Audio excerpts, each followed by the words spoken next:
Bonjour à toutes et à tous, mon nom est Fabrice Xil, je suis professeur associé à l'Université Paris-Saclay et je co-dirige avec Virginie Ponel et Nicolas Castoldi l'espace national éthique et maladies neuroévolutives. Je vous souhaite la bienvenue à Marseille pour cette 12e université d'automne éthique et maladies neuroévolutives. Cette université d'automne, elle s'inscrit dans le cadre des missions que le gouvernement a confiées à l'espace national éthique et maladies neuroévolutives. C'est un événement qui nous tient très à cœur pour deux raisons. D'abord parce que ce sont toujours des moments de grâce, des moments hors du temps où nous nous retrouvons, où nous nous ressourçons, professionnels, malades, familles, chercheurs, dans ces 2 jours que nous vous avons concoctés. Et puis, c'est des moments qui nous tiennent à cœur aussi parce que nous les organisons avec des partenaires auxquels nous sommes très attachés. Cette université d'automne, elle a été organisée par l'équipe de l'Espace éthique Île-de-France, mais elle n'aurait pas pu se tenir sans l'aide et l'implication très forte d'un conseil scientifique que je remercie chaleureusement et sans un certain nombre de partenaires, au premier rang desquels l'espace éthique PACA Corse, je salue Pierre Lecause et Perrine Malzac, le laboratoire d'Istaz, l'Université Aix-Marseille, la PHM, et puis elles nous tiennent très à cœur également, et c'est très important pour nous qu'elles soient présentes, les associations locales et nationales, France Alzheimer, je salue Geneviève Demour et Anne-Marie Catanzaro, France Parkinson, je salue Jean-Louis Duflou et Catherine Chaptal, et l'association des aidants et malades à corps de Lévy, Mathilde Lepiolo et Philippe Delinares. Depuis qu'avec Emmanuel Hirsch, ces universités, tantôt d'été, tantôt d'automne, d'abord Alzheimer, puis maladies neuroévolutives, il nous tient très à cœur que pour penser ces enjeux humains, éthiques, politiques, des maladies neuroévolutives, on puisse mettre autour de la table toutes les personnes concernées, et d'abord les premiers concernés, que sont les personnes malades elles-mêmes, leurs proches, et puis vous, professionnels de santé, du médico-social qui intervenez au quotidien auprès d'eux. Pour nous, faire vivre l'éthique, c'est bien sûr s'appuyer sur des institutions, et le soutien pour nous d'une politique publique depuis très nombreuses années, il est très important, mais ce sont aussi des personnes. Un certain nombre d'entre vous s'en souviennent, la première et la deuxième université éthique et Alzheimer, en 2011 et 2012, elle s'est tenue non loin d'ici, à Aix-en-Provence, en partenariat avec France Alzheimer Bouches-du-Rhône et sa présidente, Marie-Odile de Sana. Aussi, avant de passer la main à Federico Palermiti, qui sera le maître de cérémonie de ces 2 journées, je voudrais rendre hommage à une personnalité qui nous a quittés il y a quelques jours, Marie-Odile de Sana. Marie-Odile a été présidente de France Alzheimer Bouches-du-Rhône pendant 20 ans. Elle a développé des actions innovantes, notamment en musicothérapie, en sport adapté.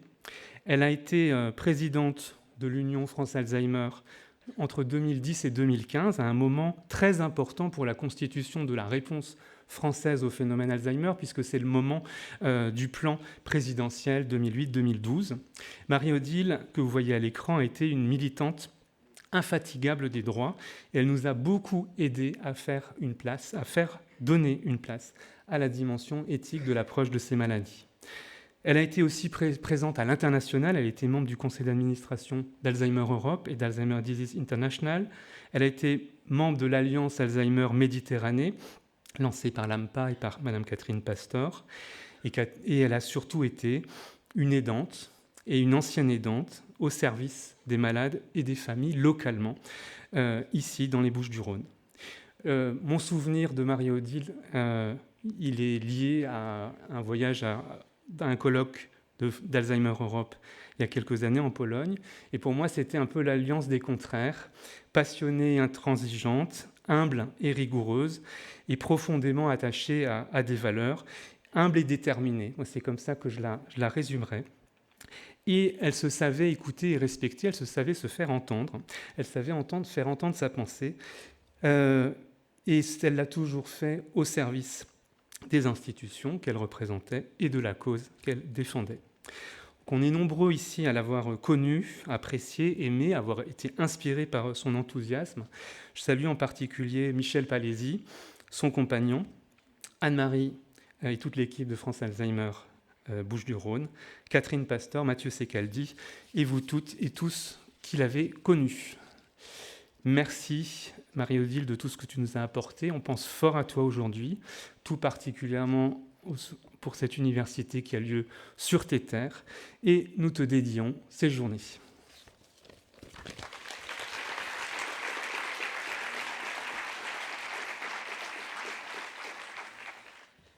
Merci Fabrice, bonjour à toutes et à tous. Je m'appelle Federico Palermiti, un compagnon de route de longue date de l'espace éthique Île-de-France et de l'espace national de réflexion éthique sur les maladies neurologiques évolutives, où je suis en charge depuis l'an dernier d'un programme éthique, territoire et maladies neuroévolutives, avec une première expérimentation à Nice.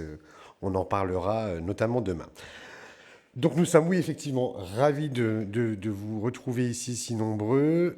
Comme vient de le dire Fabrice, je serai aujourd'hui votre humble maître de cérémonie. Mon collègue Sébastien Kless, chargé de la communication et du débat public à l'Espace éthique Île-de-France, le fera demain. Vous l'avez vu, notre programme est particulièrement riche et dense.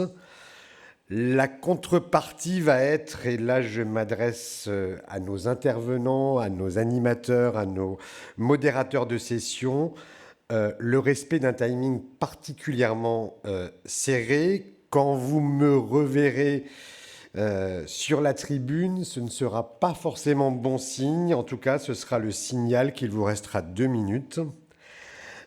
Ces 2 jours, vous allez voir, on a imaginé plusieurs séquences qui vont rythmer nos débats. Des grands débats, justement, le désormais incontournable et attendu rendez-vous d'Armelle Debru sur le sens des mots, des grandes conférences, des sessions plénières, des tables rondes et une carte blanche demain. Sans oublier, vous l'avez vu également dans le programme, cet après-midi, 8 ateliers d'éthique pratique, dont je vous préciserai le fonctionnement en fin de matinée, avant la pause déjeuner, et une formation flash éthique en fin de journée. Il n'est pas prévu de temps de questions et de paroles et d'échanges durant les sessions plénières. Ces ateliers ont justement été pensés et conçus pour que vous puissiez vous exprimer, poser des questions et contribuer au débat collectif. Le café est à 10h, il n'était pas à l'ouverture, il sera à 10h, je préfère le préciser, à 10h30, pardonnez-moi. N'oubliez pas de visiter, justement en parlant de café, puisque ce sera dans le même lieu, notre espace partenaire, dans le hall, avec la vue incroyable. Vous n'avez aucune excuse pour ne pas vous y rendre. Vous y trouverez un large choix de documentation mise à disposition et nous avons un stand de librairie pour l'achat d'une sélection d'ouvrages. 2 choses encore d'un point de vue technique. Notez le hashtag #UnivEthique pour vos réseaux sociaux. Le Wi-Fi est disponible. Il vous suffit d'aller sur le réseau Wi-Fi Faro et vous rentrez votre nom, prénom et mail. Et enfin, toutes les sessions plénières vont être filmées. Elles vont être mises à disposition d'ici une dizaine de jours sur la chaîne YouTube de l'Espace éthique. Nous vous souhaitons une belle université d'automne, que l'énergie de nos échanges et la convivialité soient à l'image de la ville de Marseille, flamboyante et vibrante.